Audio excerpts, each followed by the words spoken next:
আরও একটি ভিডিওতে আমি আপনাদেরকে বলিয়েছিলাম আমার এই ছোট্ট বাগানে মিনিমাম 30-35টি এই পেঁপের গাছ আমি লাগিয়েছি। সেখানে সাকসেসও হয়েছি। এই পেঁপে ভালোভাবে কীভাবে ধরেছে আপনাদেরকে আমি আজ পূর্ণভাবে আমার 30-35টি গাছ আমি দেখাবো। এই হলো আমার এই ঘরের একদম পাশেরই প্রথম গাছ। তারপরে আপনারা সাথে থাকবেন, আমি নিয়ে যাচ্ছি। মাঝে মধ্যে অন্যান্য গাছ থাকবে, সেটাও আমি আপনাদের দেখাবো। এই হলো একটি ফুলের গাছ, মাঝে মধ্যে ফুলেরও চারা আছে। এই হলো ফুল। এরপরে আপনারা দেখতে পাচ্ছেন এই 4-5 বছর পুরনো একটি মরিচের গাছ, চিলি। এই মরিচগুলো আপনারা সবাই চিনতে পারছেন, যেটাকে আমাদের গ্রাম্য ভাষায় কেরেস মরিচ বলা হয়। এই সবুজ কালারের মরিচ এই আপনারা দেখতে পাচ্ছেন। মাঝে মধ্যে একটু লালও হয়ে গেছে। এই মরিচের সিজন এসেছে, তাই সুন্দরভাবে ধরেছে। এই আরেকটি পেঁপে গাছ আমি আপনাদেরকে জুম করে দেখিয়ে দেব।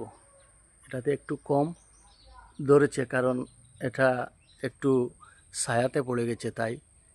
তাছাড়া এই দেখেন আরও একটি পেঁপে গাছ, এটাতে ভালো একটি ফসল এসেছে, যেটি আমি একদম আমার পাশে। এই গাছটির হাইট বেশি নয়, 3 থেকে 4 ফুট। এই আপনারা দেখতে পাচ্ছেন, আমি হাত দিয়ে ধরতে পারছি। এই দেখেন।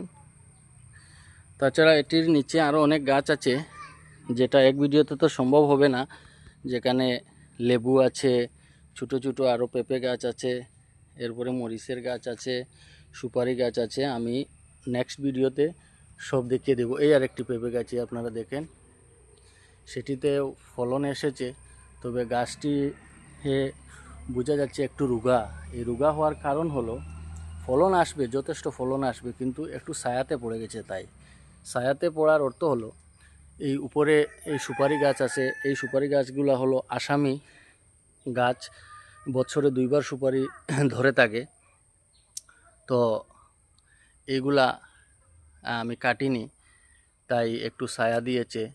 আর রোদের মধ্যে থাকে এই ভিটামিন ডি গাছটি পায়নি, তাই এই গাছটি ছোট্ট হয়ে গেছে, কিন্তু ফলন এসেছে। আমি জুম করে আপনাদেরকে দেখিয়ে দিচ্ছি। এই দেখেন।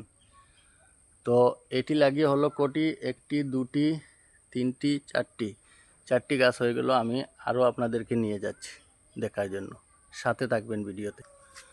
এই আরেকটি গাছ আপনারা দেখতে পাচ্ছেন, পেঁপে গাছ, যেখানে ফুল এসেছে, ছোট্ট ছোট্ট ফুল এসেছে। আমি জুম করে দেখাচ্ছি। ফলনে কোনো পুরো আসেনি, ফুল এসেছে, নিশ্চয়ই ফল তো আসবেই। এটিও একটি ভিটামিন ডি এর